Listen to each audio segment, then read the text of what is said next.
Good morning students. So last lecture में हमने Nernst equation and Gibbs energy उसका relation देखा था। वहाँ पे नॉन्स्ट इक्वेशन का पूरा टॉपिक कंप्लीट हुआ था। आज का जो हमारा नया टॉपिक है वो है electrolytic cell.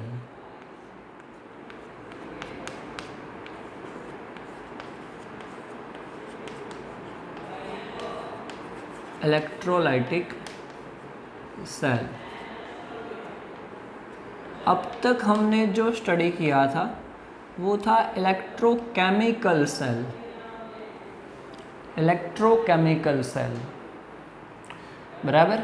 Electrolytic cell totally opposite है इलेक्ट्रोकेमिकल सेल में।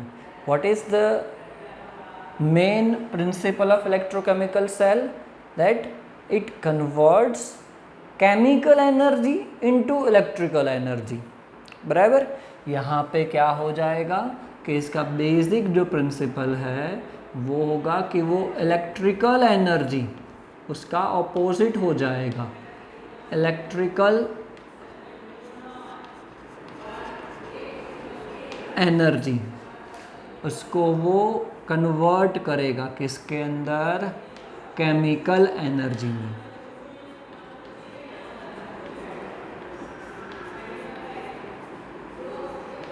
इसको वो कन्वर्ट करेगा केमिकल एनर्जी में। Electrical energy converted into chemical energy.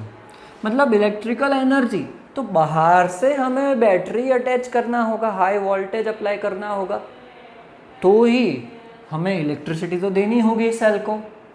तो इसका मतलब क्या हो जाएगा, यहाँ पे एक एक्सटर्नल सोर्स अप्लाई होगा वोल्टेज देने के लिए।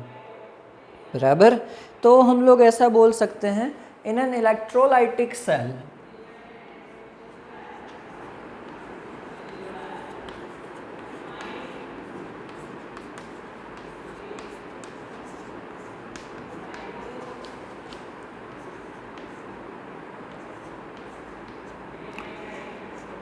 an external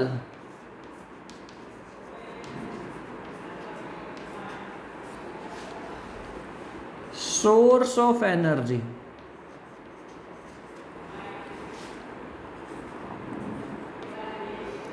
of voltage, आप बोल देते हैं energy, is applied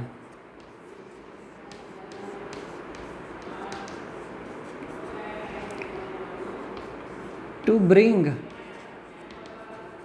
about a chemical reaction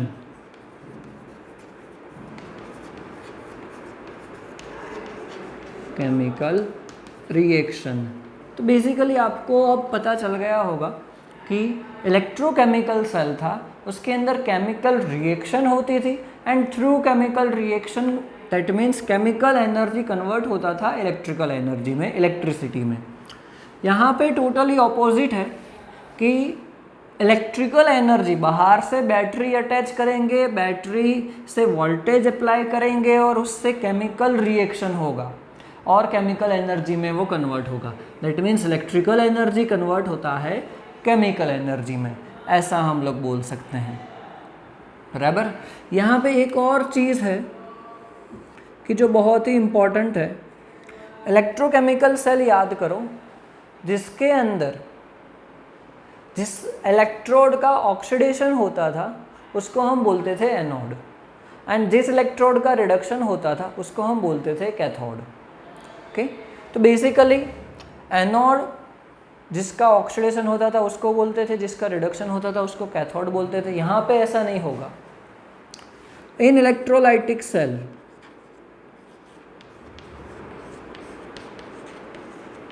in electrolytic cell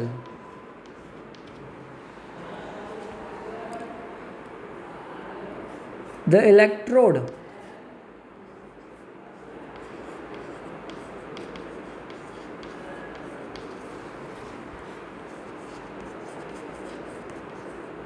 which attached with attached with the positive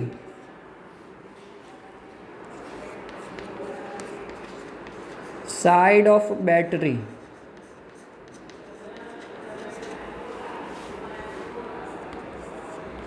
is called anode. Okay, positive side से attach करेंगे उसको हम एनोड बोलेंगे, एंड नेगेटिव साइड है and attached with negative side है तो उसको हम क्या बोलेंगे, कैथोड। बराबर, ये चीज़ आपको याद रखनी है कि ऑक्सीडेशन रिडक्शन डिपेंड नहीं करेगा एनोड और कैथोड का, वो डिपेंड करेगा बैटरी के किस साइड आपने उसको अटैच किया है। बराबर, फॉर एग्जांपल देख लेते हैं कि एक हम लोग वेसल ले रहे हैं,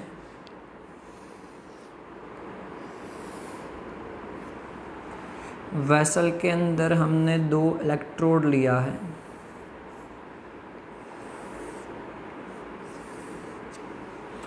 बराबर, और उसको बैटरी के साथ अटैच कर रहे हैं।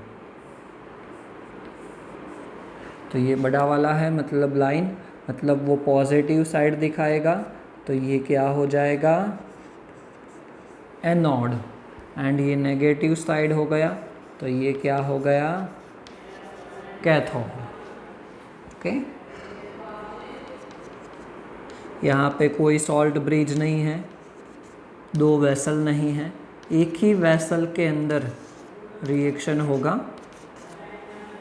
बराबर, तो जनरली ये यूज़ होता है प्योरीफिकेशन के लिए, ये जो मेथड है वो मेटल के प्योरीफिकेशन के लिए यूज़ होता है। बराबर, तो हम लोग क्या करते हैं यहाँ पे एग्जाम्पल में समझने के लिए कॉपर इलेक्ट्रोड लेते हैं, एंड ये वाला भी क्या है, कॉपर इलेक्ट्रोड ही है, कॉपर इलेक्ट्रोड। बराबर, बट यहाँ पे ये कॉपर हम लोग जो कैथोड पे अटैच कर रहे हैं वो प्योर कॉपर अटैच कर रहे हैं। कॉपर पे जो अटैच कर रहे हैं वो क्या है, प्योर कॉपर अटैच कर रहे हैं। बराबर, एंड जो एनोड पे अटैच कर रहे हैं वो क्या है, इम्प्योर है, इम्प्योर है। बराबर, तो क्या होता है जब भी बैटरी से हम लोग वोल्टेज, हाई वोल्टेज अप्लाई करते हैं तो पॉजिटिव साइड एनोड पे है, और सॉरी यहाँ पे हम लोग कहना भूल गए, ये जो हमने इलेक्ट्रोलाइट लिया है वो कौन सा है, CuSO4। जनरली क्या होगा आप याद रखना कि उसका सॉल्ट, जो भी इलेक्ट्रोड ले रहे हैं उसका सॉल्ट ही होगा। बराबर, तो क्या हो रहा है, एनोड पे ऑक्सीडेशन ही होगा, कैथोड पे रिडक्शन ही होगा, बट एक्चुअली इलेक्ट्रोलाइटिक में बैटरी डिसाइड करेगी कि एनोड कौन बनेगा, कैथोड कौन बनेगा। जो पॉजिटिव साइड से अटैच्ड है वो एनोड बनेगा, नेगेटिव साइड से अटैच्ड है वो कैथोड बनेगा। बराबर, तो फिर रिएक्शन तो उसी टाइप का होगा। एनोड है वहाँ पे क्या है, इम्प्योर, एनोड पे क्या है, इम्प्योर कॉपर है, मतलब उसके अंदर दूसरे मेटल भी मिक्स है। ओके, तो फिर उसके ऊपर रिएक्शन कौन सा होगा, ऑक्सीडेशन ही होगा। तो उसके अंदर जितना भी कॉपर होगा उसका ऑक्सीडेशन हो जाएगा, एंड क्या होगा, वो Cu2+ बनाएगा, एक्वियस। दैट मीन्स वो क्या हुआ कि चला गया किसके अंदर, सॉल्यूशन के अंदर, जो इलेक्ट्रोलाइट है उसके अंदर।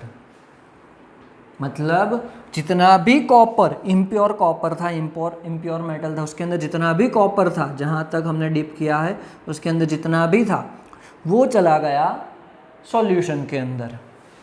ओके, अब क्या होगा, कैथोड जो है, जहाँ पे हमने प्योर कॉपर लिया है, मतलब वहाँ पे क्या होगा कि ये जो Cu2+ बना ना, वो क्या करेगा, 2 इलेक्ट्रॉन गेन करके Cu सॉलिड बना देगा। दैट मीन्स जो इसके अंदर इम्प्योर गया है वो क्या हो जाएगा, उसका रिडक्शन होके वो डिपॉजिट हो जाएगा किसके ऊपर, कैथोड के ऊपर, कैथोड के ऊपर वो डिपॉजिट हो जाएगा। मतलब यहाँ से इम्प्योरिटी था, इम्प्योर था, उसके अंदर से रिडक्शन होके, ऑक्सीडेशन होके सॉल्यूशन में गया, उसके अंदर क्या होगा, बैटरी का नेगेटिव है तो वो क्या होगा, उसका रिडक्शन होके वो डिपॉजिट हो जाता है प्योर मेटल पे। मतलब एक्चुअली क्या हुआ कि इम्प्योर से वो क्या हो गया, प्योर हो गया। बराबर, कॉपर क्या होगा, डिपॉजिट होगा। सो Cu is deposited at cathode. बराबर, तो इसका यूज़ क्या होगा, प्योरिफिकेशन के लिए यूज़ होगा। बराबर, बहुत ही सिंपल सेल था, इलेक्ट्रोलाइटिक सेल। ओके, तो यूज़ क्या हो जाएगा, इसका यूज़ हो जाएगा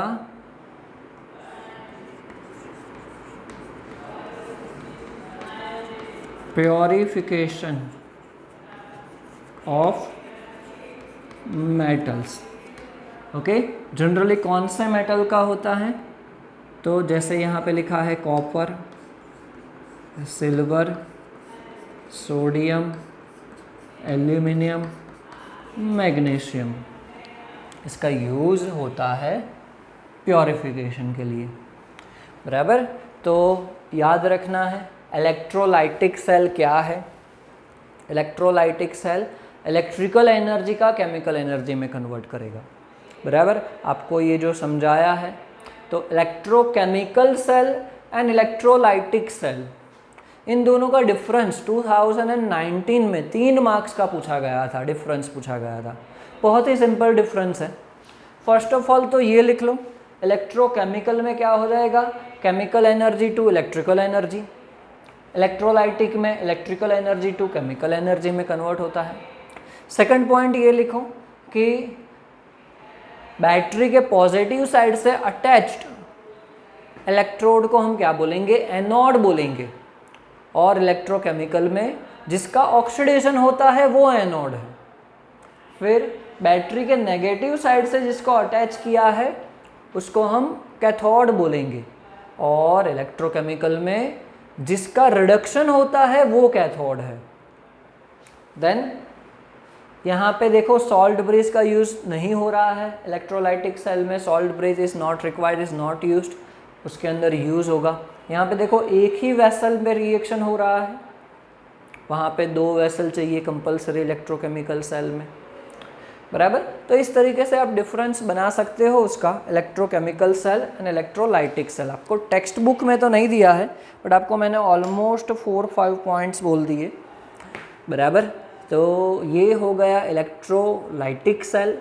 नेक्स्ट लेक्चर में हम लोग Faraday's loss of electricity, Faraday's law for electrolysis, वो हम लोग देखेंगे।